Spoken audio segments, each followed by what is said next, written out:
Hello दोस्तों, स्वागत है आप सभी का आपके अपने यूट्यूब चैनल एजुकेटेड भारत में। दोस्तों आज हम मॉडर्न हिस्ट्री के इंपॉर्टेंट टॉपिक सीआर फॉर्मूला और बेबल योजना देखने वाले हैं।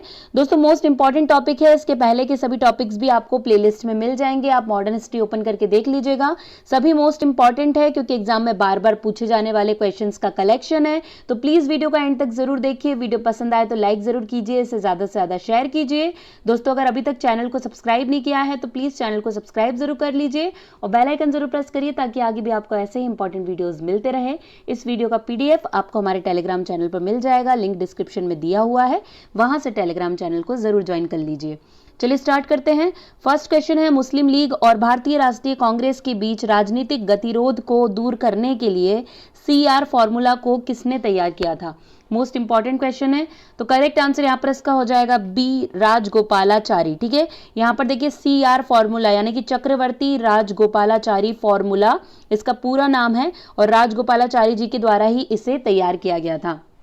अब देखिए एक बार समझ लेते हैं कि सीआर फॉर्मूला था क्या। देखिए अभी तक हम जितने भी टॉपिक्स देख के आए, इससे पहले का जो भारत छोड़ो आंदोलन टॉपिक रहा है, इसके बाद पाकिस्तान की मांग होती है तो मुस्लिम लीग और कांग्रेस के बीच राजनीतिक गतिरोध बहुत ज्यादा बढ़ जाता है। तो इसी को दूर करने के लिए क्या किया गया, 10 जुलाई 1944 को, ठीक है 10 जुलाई 1944 को एक फॉर्मूला प्रस्तुत किया गया। किसके द्वारा? सी राजगोपालाचारी के द्वारा, जिसे ही हम सीआर फॉर्मूला के नाम से जानते हैं। ठीक है, अब किसी भी चीज के एक कारण तो नहीं होता, कई सारे कारण होते हैं अगर कुछ भी हुआ है तो। देखिए अगर यहाँ पे ये फॉर्मूला दिया गया है तो सिर्फ और सिर्फ संवैधानिक गतिरोध दूर नहीं करना है, बल्कि और भी कई सारे रीजन रहे होंगे। जैसे क्रिप्स मिशन आया था तो उसकी विफलता एक रीजन था। उसके बाद क्या हुआ था कि जब भारत छोड़ो आंदोलन हुआ था तो उसमें जितनी भी हिंसक घटनाएं हुई थी उसके लिए जो गांधी जी या कांग्रेस को दोषी माना जा रहा था, ये भी एक रीजन था। साथ ही साथ क्या हो रहा था यहाँ पे कि गांधी जी ने सरकार की क्रूरता और आत्मशुद्धि के लिए 10 फरवरी 1944 को 21 दिन का उपवास रख लिया था, ये भी हमने देखा है पहले। तो ये सारे जो रीजन थे ये भी बहुत बड़े रीजन थे और इन्हीं के कारण सरकार, गांधी जी और कांग्रेस के बीच में बहुत ज्यादा संवैधानिक गतिरोध उत्पन्न हो गया था। इसी गतिरोध को दूर करने के लिए, मतलब मेनली कांग्रेस और मुस्लिम लीग के बीच का जो गतिरोध है, जो संवैधानिक गतिरोध है, उसे दूर करने के लिए ही सीआर फॉर्मूला को लेकर आया गया था। अब हम ये देखते हैं कि जब सीआर फॉर्मूला आया, तैयार किया गया था, तो उसमें क्या क्या प्रावधान दिए गए थे, क्योंकि इसके प्रावधान से रिलेटेड क्वेश्चन भी कई बार पूछ लिए जाते हैं। तो देखिए यहाँ पे प्रावधान में सबसे पहले तो मुस्लिम लीग को बोला गया था कि मुस्लिम लीग जो है वो स्वतंत्रता की मांग और अंतरिम सरकार बनाने में सहयोग करेगी। ऐसा पहला प्रावधान था किसका? ये था सीआर फॉर्मूला में लिखा था कि मुस्लिम लीग स्वतंत्रता की मांग और अंतरिम सरकार बनाने में सहयोग करेगी। फिर ये बोला गया था कि युद्ध के उपरांत जो उत्तर पश्चिम और उत्तर पूर्व एरिया के जो मुस्लिम बहुल क्षेत्र हैं वहां पर आयोग बनाकर जनमत संग्रह किया जाएगा। ठीक है, मतलब वहां पे वो किसकी तरफ जाना चाहते हैं, ये जो रहेगा ये जनमत संग्रह से डिसाइड किया जाएगा, उत्तर पश्चिम और उत्तर पूर्व के जो मुस्लिम बहुल क्षेत्र हैं वहां पर। ठीक है, अगर विभाजन की स्थिति होती है, जैसे अगर विभाजन हो जाता है दो देशों में, तो क्या होगा, इस स्थिति में जो प्रतिरक्षा है, संचार, आवागमन, जनसंख्या वितरण सभी समझौते के आधार पर किए जाएंगे। ये भी किसमें बोला गया था? ये भी बोला गया था हमारे सीआर फॉर्मूला में। ठीक है, लेकिन ये भी साथ साथ मेंशन किया गया था कि ये जितनी भी बातें हैं ये सभी तभी सही हो पाएगी जब ब्रिटेन हमें पूर्णतः सत्ता हस्तांतरण कर देगा, मतलब हमें पूरी तरीके से स्वतंत्रता मिल जाएगी, ब्रिटेन हमारे ऊपर कोई भी हाथ नहीं होगा, तब ये सारी शर्तें लागू की जाएगी। ठीक है, और एक और यहाँ पर एक चीज और लिखी गई थी कि जो गांधी हैं और जिन्ना हैं ये दोनों को इस फॉर्मूले पर सहमत होना पड़ेगा और कांग्रेस और मुस्लिम लीग को सहमत करना पड़ेगा। ठीक है, मतलब गांधी जी कांग्रेस को सहमत करेंगे और जिन्ना मुस्लिम लीग को सहमत करेंगे। ऐसा था इसके प्रावधान में, मतलब सीआर फॉर्मूला के प्रावधान में। अब देखिए इसका प्रभाव क्या पड़ता है जब ये फॉर्मूला आ जाता है, इसके प्रावधान सब पढ़ लेते हैं। तो इसके प्रभाव में होता है कि देखिए जो सीआर फॉर्मूला है, सबसे बड़ी बात यह है कि सीआर फॉर्मूला कहीं ना कहीं द्विराष्ट्र, मतलब दो राष्ट्र की, द्विराष्ट्र सिद्धांत की स्वीकृति करता है। मतलब ये कहीं ना कहीं एक्सेप्ट कर रहा था कि दो राष्ट्र, मतलब ये विभाजन को खत्म करने के बारे में नहीं था सीआर फॉर्मूला। ये कहीं ना कहीं सोच कर बैठा था कि हाँ आजादी के बाद दो देशों में बट जाएगा भारत। ठीक है, भारत और पाकिस्तान ऐसे दो राष्ट्र बन जाएंगे। तो ये कहीं खुल के तो इसने कहीं भी ऐसा नहीं कहा है, लेकिन जो जितने भी इसके प्रावधान है उससे समझ में आता है कि ये दो राष्ट्र का जो सिद्धांत है उसको एक्सेप्ट कर रहा है। ठीक है, एक प्रभाव तो इसका ये रहा है। इसके बाद जो जिन्ना है, जिन्ना जैसे कहा गया था कि जो उत्तर पश्चिमी और उत्तर पूर्व का जो एरिया है वहां पर जनमत संग्रह करा लिया जाएगा कि वो कहाँ जाना चाहते हैं, भारत में रहना चाहते हैं या पाकिस्तान में शिफ्ट होना चाहते हैं, ऐसा कर दिया जाएगा। लेकिन जिन्ना इसमें भी तैयार नहीं थे। जिन्ना ये कहना चाहते थे कि अगर वो मुस्लिम बहुल क्षेत्र है तो वहां पे केवल और केवल मुसलमानों का वोट लिया जाए, मतलब पूरे लोगों का वोट लेने की जरूरत नहीं है, हिंदुओं का वोट लेने की जरूरत नहीं है, सिर्फ और सिर्फ मुसलमानों का वोट लिया जाए कि वो कहां पर रहना चाहते हैं। ठीक है, इसके बाद क्या होता है, अंतरिम सरकार में बराबर के प्रतिनिधित्व प्रस्ताव में भी सहमति नहीं बन पाती है। ठीक है, उसमें ऐसा बोला गया था कि अंतरिम सरकार में मुस्लिम लीग भी सहयोग करेगा, लेकिन जो प्रतिनिधित्व प्रस्ताव है उसमें भी सहमति नहीं बन पाती है। ठीक है, और यहाँ पे क्या जिन्ना का बहुत अधिक रोल रहा है, इसलिए जिन्ना का राजनीतिक महत्व भी बहुत ज्यादा बढ़ गया था CR फॉर्मूला के बाद। लेकिन क्योंकि ये भी सफल नहीं हो पाया था, ये फॉर्मूला भी सफल नहीं हो पाया था, क्योंकि हर कोई अगेंस्ट था, खासकर जिन्ना इसके प्रावधान को लेकर बहुत ज्यादा अगेंस्ट थे, इसलिए CR फॉर्मूला भी सक्सेसफुल नहीं हो पाया था। तो यहीं पे चलिए अब इसके MCQs देख लेते हैं, हमने इसको पूरा समझ लिया है।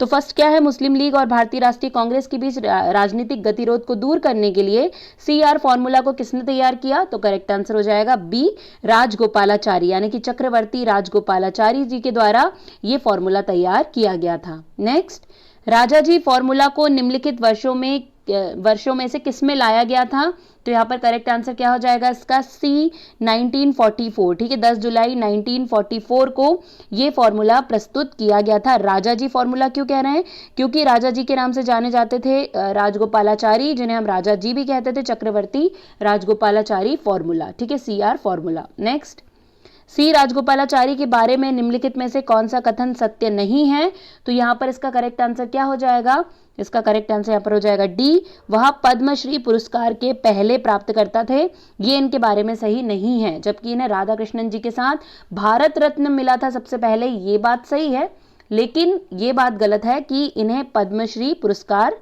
की ये पहले प्राप्तकर्ता है। नेक्स्ट, भारत छोड़ो आंदोलन के बाद C राजगोपालाचारी ने द वे आउट शीर्षक से एक पुस्तिका जारी की। इस पुस्तिका में निम्नलिखित में से कौन सा प्रस्ताव था, द वे आउट। ठीक है, इस शीर्षक से एक पुस्तिका निकाली थी किसने, C राजगोपालाचारी ने। तो ये किससे संबंधित था या निम्नलिखित में से कौन सा प्रस्ताव था, तो यहाँ पर इसका करेक्ट आंसर हो जाएगा D, संवैधानिक गतिरोध का समाधान। ठीक है, ये जो शीर्षक से पुस्तक है तो इसके अंदर क्या था, द वे आउट, तो इसमें था संवैधानिक गतिरोध का समाधान। आपको याद रखना है क्योंकि ये क्वेश्चन पूछा गया है और मोस्ट इंपॉर्टेंट है, तो इसे जरूर याद रखिए। नेक्स्ट है, भारत के प्रथम भारतीय गवर्नर जनरल कौन थे, तो करेक्ट आंसर क्या हो जाएगा B, C राजगोपालाचारी। ठीक है, भारत के प्रथम भारतीय गवर्नर जनरल कई बार एग्जाम में पूछा जाता है, तो वो थे C राजगोपालाचारी। चलिए नेक्स्ट देखते हैं, भारत को सत्ता हस्तांतरण के लिए किसके द्वारा 1946 में ब्रेकडाउन योजना प्रस्तुत की गई थी। मोस्ट इंपॉर्टेंट क्वेश्चन है ये भी, ब्रेकडाउन योजना वाला। सही आंसर इसका क्या हो जाएगा, तो इसका सही आंसर होगा B, वायसराय लॉर्ड बेवेल के द्वारा ब्रेकडाउन योजना प्रस्तावित की गई थी। देखिए अब यहाँ पे बेवेल का नाम आ रहा है, तो बेवेल योजना जो है इसके बारे में भी हम देख लेते हैं कि बेवेल योजना क्या थी।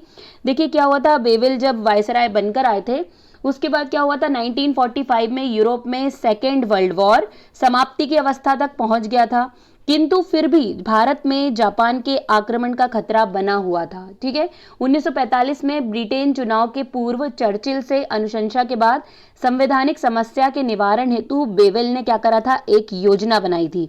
बेवेल की एक योजना आई थी और 14 जून, ठीक है, 14 जून 1945 को बेवेल योजना प्रस्तुत की गई थी। ठीक है, 1945, 14 जून 1945।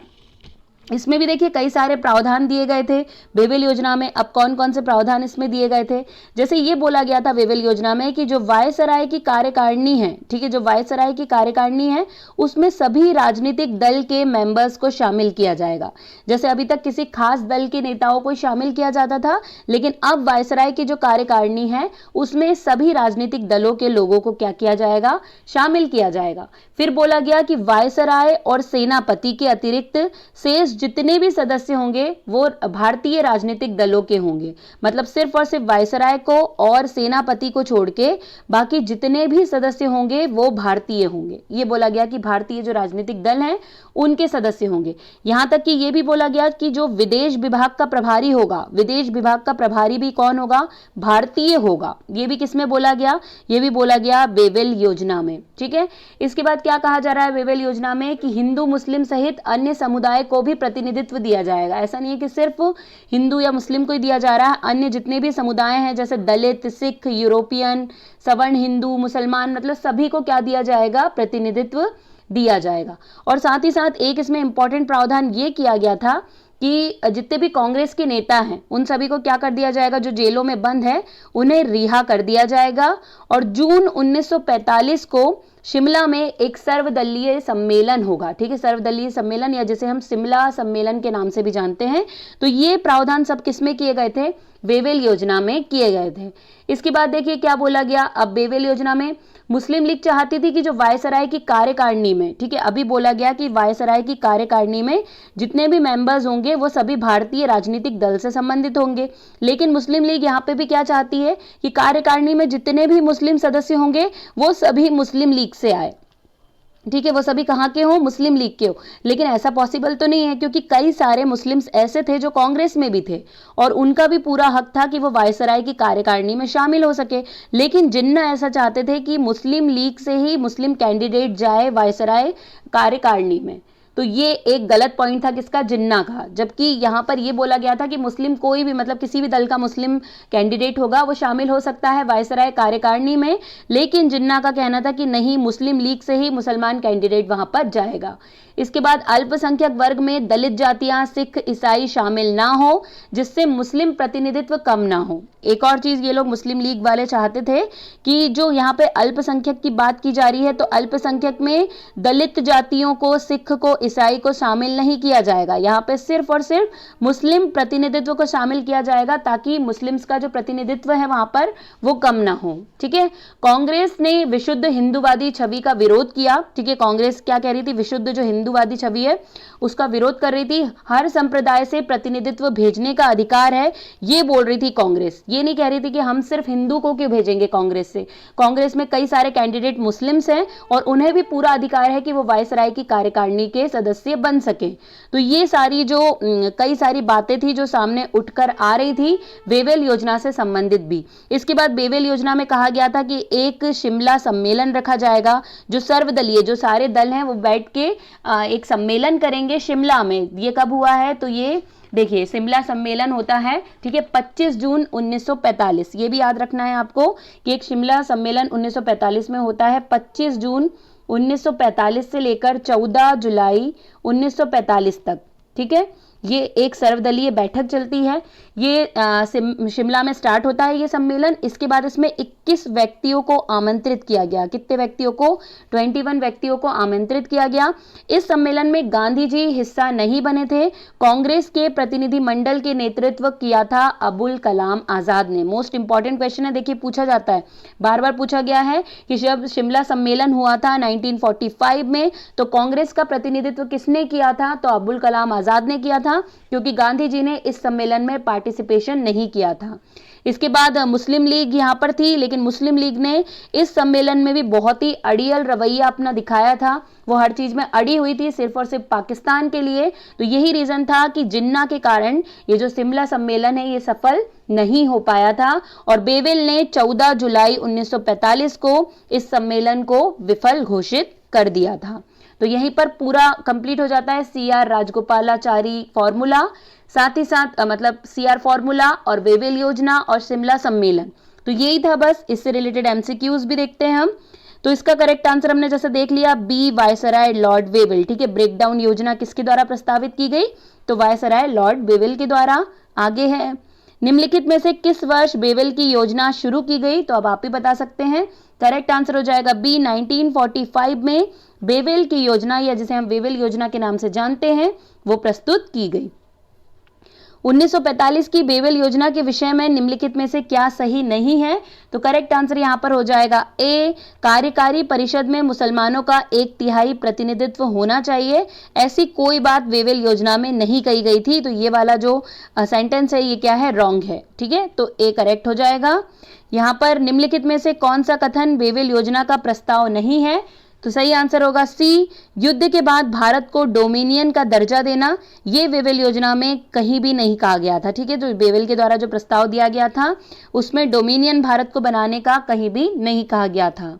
अब बारी है लास्ट क्वेश्चन की, बेबल योजना शिमला सम्मेलन के संदर्भ में निम्नलिखित में से कौन सा कथन सही है? तो यहां पर इसका करेक्ट आंसर हो जाएगा डी, उपरोक्त सभी।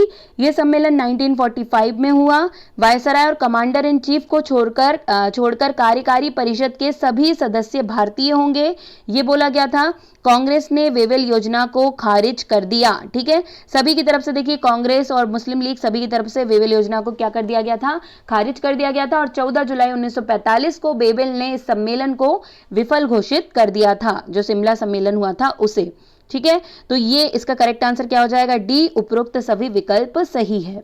यहीं पे दोस्तों वीडियो एंड होता है। पसंद आया हो तो लाइक जरूर कर दीजिएगा, ज्यादा से ज्यादा शेयर कीजिएगा। इसका पीडीएफ आपको हमारे टेलीग्राम चैनल पर मिल जाएगा, लिंक डिस्क्रिप्शन में दिया हुआ है। आज के लिए बस इतना ही। अब आपसे मुलाकात होगी एक नए वीडियो के साथ। तब तक के लिए पढ़ते रहिए, आगे बढ़ते रहिए। जय हिंद, जय भारत।